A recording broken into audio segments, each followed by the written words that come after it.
The Fitness Movement is brought to you by Zor Fitness. We offer coaching and individualized program design, as well as educational content for coaches and athletes.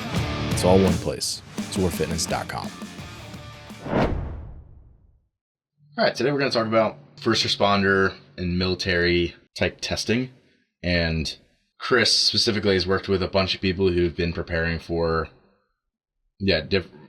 various different physical fitness tests, essentially. So like they have all these different batteries, depending which branch you go into, what country you're in, what actually you're signing up for. But it's almost like many variations of the same sort of thing. And it was sort of my opinion. I brought this to Chris as an idea because I thought he would probably think a similar way, whereas like a lot of these are just not like good indicators of how someone's going to perform in the field. So we'll kind of like talk about like how maybe they're lacking, how might things recently probably sort of just shift a little bit, at least some of this, even though it's like lagging a little bit, maybe more than it should be. And then like if we were to kind of construct some fitness tests or a battery fitness test for someone in, like a first responder or military type role, what that might look like. I guess first of all, like what experience do you have with people actually preparing for tests from like client perspectives, and like what is like preparation often look like for them? So, I mean, one of the first people I coached, this is, I don't know, maybe 6 years ago at this point, was prepping to be in the Marines or the Marine Reserves, one or the other. And I want to say at that point in time, the test was a 1 mile run. It was like max sit-ups in 2 minutes, max unbroken strict pull-ups, and I want to say it was max unbroken push-ups or maybe push-ups in 2 minutes, something like that. So it's very body weight, very generic. Maybe the testing protocol, like I said, this was a while back. Maybe the testing protocol has changed a little bit. I know there was a push. I don't know if you remember. Why am I blanking on his name? Chandler Smith. He was in the Army, and I know he was like trying to push to get like the fitness testing for the Army changed. But that was kind of what I saw training him. And then currently I train a guy who is a firefighter as well as in the Canadian military. And so they have a bunch of different tests that they do. And so a lot of that is like sandbag drag and like sprint based, which I think could be applicable. However, I do think it's like, again, I don't want any military hopping on and being like, this guy doesn't know what he's talking about. I've never been in the field. I've never been in the military. Big disclaimer here. Yeah. Neither of us are in the military. Yeah. So this is outside looking in. And what I've seen training people is, like I said, with my experience coaching a Marine, like I said, very body weight focused. And with the gentleman in the Canadian military, a lot of it is like sprint and odd object based, which I think there's some validity, but it doesn't sound like a holistic, complete test to see how someone's going to react in the field. It's like, how do we put something together to create a snapshot so we know someone's generally fit? That's kind of like the gist I get from it. Yeah, it's almost like a readiness to start into the training versus like this is actually like, again, a good indicator of how you're going to perform in the field when you're under pressure. Yeah. Which like, again, I guess first let me speak on like I've had a guy who is in like special forces do like some SWAT testing, and that one actually wasn't bad. It was like much more. It was like some like vested running and burpees and some like it was actually a little bit more what I thought would be like a better carryover to what he would actually be potentially asked to do versus just like I think it was like farmers carries and some other things involved in it, which again I think is much more applicable to where you're going to see in the field. Like if you're like we were saying, like whether you're a firefighter, if you're in military, if you're EMS, like all those people are going to have to carry a bunch of stuff when they go into somewhere. They got to get there in a hurry. They got to make sure that if there's somebody who's, gets shot, gets injured, is unconscious, they got to get them out. So they got to move somebody or things around, and they have to do that in a hurry. And then it's like potentially for another aspect of, especially like military, they might just be like forced to be like, walking for 10 miles with their pack to get to somewhere, to an insertion point or whatever it is. So it's like, again, those are like completely opposite ends of the spectrum. But I think in terms of readiness, it's important for someone to always be ready for like either one of those things. Yeah, for sure. And that's kind of like what we were talking about before we hopped on the mic. So, a lot of this stuff is, I there was a guy who used to go to one of our gyms who again was in the reserves and was looking to get into like some higher level I don't know the exact word, but group, for lack of a better term. um, and like he was looking to get into some sort of special forces, and Yeah, for the training he did, like I remember him hopping on one of our assault runners, throwing a pack on, and just walking for like an hour. yeah, And that stuff, that's like finding a way to test that, where because a lot of what these guys and gals do is under load. Like they're not running around with nothing on them. It's like no, like no, never, ever. probably. And the thing Yeah, is, like, this, like that's a very different ask, right? Your gait is different. The endurance is different. The body type of someone who can move for a long distance while being essentially a pack mule is very different. And so that's kind of one of the first things I would put into a fitness test is like whether it's a run or a ruck of some point at a certain distance is like, okay, throw on whether it's a vest or even like throw on a pack that's like where the weight is equal to or close to what's like, you know, what you'd be wearing in the field, and then have it go ruck some sort of standard terrain and have a time to it. Like that would probably be one of the first ones I would look at. Um, and then I do think what I like about the Canadian test is that there is an odd object and a sprint based element. yeah, I like that a lot. That's Because Yeah, yeah, I was just gonna say that's one of the things that I would really want. Like, if I was just the person who has a blank canvas and says like, "Here's my magic wand," military's gonna test this. That'd be, or like really any first responder, like that'd be one of the things that I think needs to be tested. Is like sprint, carry, sprint, or some sort of thing, yep. right? Like the CrossFit Games has actually done that a lot, and that's like, I don't know how great that is for just like testing a CrossFit athlete. I think it's fine. It's like Mhm. whatever. But I think for somebody in that role, it's like that's critically important. Yeah. And so that's where it's like you have to be able to sprint. And I've almost thought like I don't know how to maybe construct this, but like if you're a police officer, right, or a SWAT officer, or in the military, I would assume you have to sprint and then have the ability to bring your heart rate down and make decisions. And I think Yeah. some way of constructing whether it's involved with shooting, because shooting is involved, but maybe I don't know that that's relevant to someone who's brand new. I do think there's separate shooting training that when they let someone in, but even the effect of like, hey, you're gonna do bike sprints and then you're gonna hop off and then have to answer like these set of questions, or like Yep. those light reaction tests or something like that. Like do something like that where it's like, okay, yeah, you have to sprint. And we have a sprint and drag, and then this test is like sprint and make decisions. Like, how good are you at making decisions under Yeah. physical and mental duress? Yeah. It's like mental acuity under high physical stress. Yeah. Yeah. I think, again, if there's some way to do that, especially like, again, if you're looking at like making these inclusive to like a broad demographic where like you have this huge funnel of people that's coming to you, like in like military, it's like, if this is like an entry exam, essentially like physical exam, then it's like you need to make it like you're probably not actually going to involve shooting. Like that would be Right. obviously ideal for that person because that's going to be super important for their success in their job. Yeah. But like that's probably not practical to say like, here's a live firearm on your first day or whatever. Like That's probably not a good idea.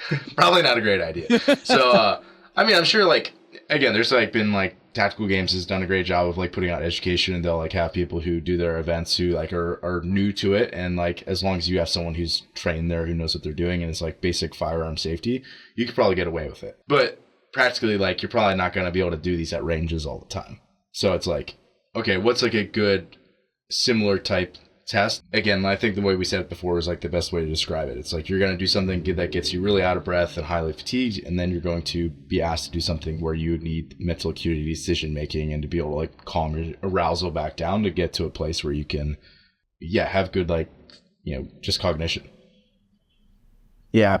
And that's a really hard skill. Yeah.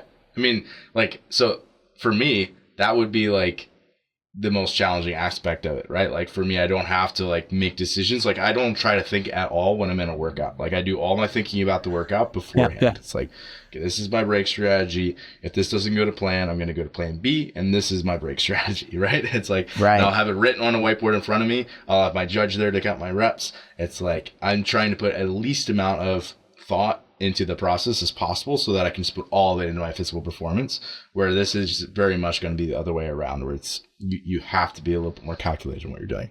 Yeah. And again, that's something where, like I said, I only know these sprint tests and like sandbag drag tests and whatever because I'm training this guy right now who's in the Canadian military. But to my knowledge, I don't know that those tests are part of the American military, or I don't Not that know. I know of. Yeah, or I don't know. It's always like a 1.5 mile run. Yes. Max pull ups. I don't know if any of them do like the presidential testing that was super popular in the States, where it's like you have V-sit and reaches in there, and it's like in order to be physically fit, you have to be able to touch 4 inches past your toes or whatever. It's like the most ridiculous things. But that's bad. I mean, they've definitely like moved in the right direction, I think, generally with things. But still, like, like right here, I was on the Marines website, and one of the things is that you have to hold like a 40-second plank. Okay. Like, 40 planking? seconds? Like why planking? Yeah. Like, is that a good, again, is that going to correlate really well to a person who's performing well out in the field? Yeah. No. And the other thing is, like, I do think things like pull-ups or push-ups could be viable tests because you do have to test some sort of. You have to test some sort of like body weight ability. Yes, but it's like, again, why not put some weight on them? Like, if I same thing with a police officer. Probably just because then there's not enough separation. Like everybody, like say a third of the field get a 0 on that. But seriously, you should be doing push-ups then, I guess. You're a whim. So, like, honestly, like the way like tactical games does things, like I think it is like a much better snapshot of like fitness than a lot of these other tests. So like one of the things that you'd see between like CrossFit and like tactical games is that they're not using range of motion standards. Like they're not doing thrusters and chest bar pull-ups and stuff like that. Sure. Right? It's like move this from here to over there, and it's very like objective A to B sort of thing, and it's usually like distance based, like climb up to the top of that rope and hit the cross member. Yep. And I think those sorts of things are a much better test of fitness in the way that you'd want to test it versus something along the lines of CrossFit, especially like with the way it's often at in competitions. Yeah, for sure. Because CrossFit's a sport built on the range of motion of the movements. That's how you standardize everything. And for tactical, and for tactical games, they're trying more to like, okay, I think they're trying to mimic a fitness element to the tactical element, right? And a lot of that is just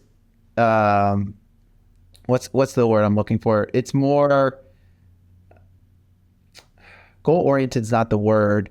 Like results based. It's like I don't care how you got it done. You got to get the sandbag from point A to point B. You could crawl, you could stand on your head, you could go backwards, but you got to get. Yeah, that's what I meant by objective. Like there's no like gray areas. Like as long as you get it from here to here, which is like obviously the most simple thing to be able to see, it's like then you're good, right? Yep. I don't care if you drag it forward, backwards, upside down, do it however you want. Get this thing from here to here.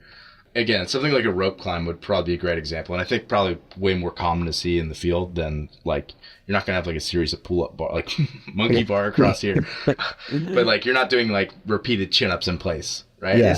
It's not a challenging thing to hang a rope from somewhere and get them to go through. Yeah. So I think something like we had mentioned, okay, so like sprint carry, something sort of like mental acuity when you're under high fatigue. So like maybe it could be as simple as like an air bike sprint into some sort of like mental acuity, like written, maybe not written test, but like some sort of way to measure basic arithmetic, maybe, or like those lights that you said, something along those lines. Maybe like a gymnastics test that's a little bit more like, obstacle course rope climb sort of thing. And again, maybe probably like in a vest or something similar to that, or like gear if they're like a firefighter or whatever. And then the other thing that we kind of mentioned was like a long ruck of some kind, I think would be like essential along with that. Yeah. Yeah, I think Dude, in like about 10 minutes, we just solved all the problems that the United States military has with their testing. We have everything down pat. But here's the thing, right? It's different, as you said, like you're trying to qualify for a different group. When you try to get into a different group, the testing shifts, right? Like now you got to go through Hell Week, which is obviously completely different than doing a 40-second plank. Like yes, the opposite end of the spectrum. So it's like, and again, one of the big things was something along those lines. If you're going through that sort of process of elimination of people, essentially, it's like you're looking at like how people cope with stress, not just like in the short term, but chronically throughout a period of time. So I think there's ways to do that in afternoon with a battery of tests. And I think this would definitely be a move in the right direction. But this is not just getting us all in here to poo-poo the tests. But obviously, like, there's been a push for them to be improved for the right reasons. So I think moving something along those lines, if we were in control, would probably be the one place for us to start. Yeah, because these are all the initial tests, right? Each one of the like the Navy SEALs has buds, right? Yeah. Well, that's very different than the person who's like, I think I want to go into the Air Force, or I want to become in the Navy. So, but there's a difference between I'm in the Navy and I'm a Navy SEAL. There's a difference between I'm in the Army and I'm a Green Beret, right? Like those are the guys they're sending in first, and so that's why they do crazy intense things, because what they're being like.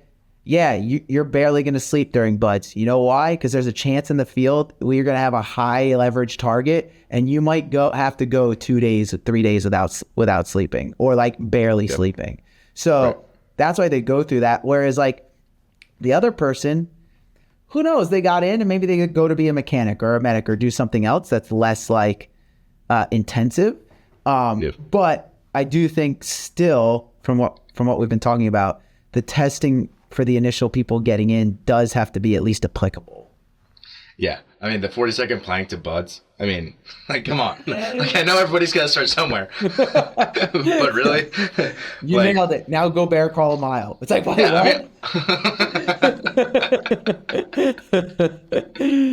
That's how intro classes for CrossFit feel sometimes. Like, that's true. All right, you're going to do 5 rounds of these kneeling push-ups and air squats. It's like, all right, now we're going to do squat snatches and ring muscle ups. Have fun. Don't get rhabdo. Yeah. Yeah. So maybe that's a little hypocritical, but no, I mean, again, I think big things, it's like, try to, I mean, I would say this of a lot of people who are constructing CrossFit tests too. It's like, pick more things that are objective, A to B type stuff. Mm-hmm. Where it's very easy to measure, and then in this case make it as close to what they're actually going to see, which is going to be like just some of the basic stuff, but like always in like their gear. That's like one of the big missing pieces in my opinion. Yep, totally agree. Well, Chris has worked with a bunch of various first responder, military, law enforcement, firefighters, you name it. So he'd be a good person if you're someone who's preparing for that sort of thing. No, we probably just poo-pooed on it for the last however many minutes. But honestly, like we've talked about this though, like oftentimes the people who are preparing for those type of tests, they're very detail-oriented and good about their training. And it's like, it's almost fun in a way to write that sort of training because they see such good progress because the thing that you're preparing for is so narrow. Yeah, I mean, the guy I program for right now is a great example. Like, I think we've only been post-testing maybe 2 months, and he actually redid his firefighter test recently, maybe last week, and he went from a time of like basically you have to have 15 to pass, and he finished in like 14:56 last time, like by the skin of his teeth, and he finished in 12:26 recently, and so it's like big cushion. Great, proof is in the pudding, right? And so he was stoked about that. So that's something where it's like, they can see progress pretty quickly. And then it's like, great, you've got it. Now let's maintain your fitness. And then we can look to get stronger. We can look to do something else, right? And now you're more than just studying to the test.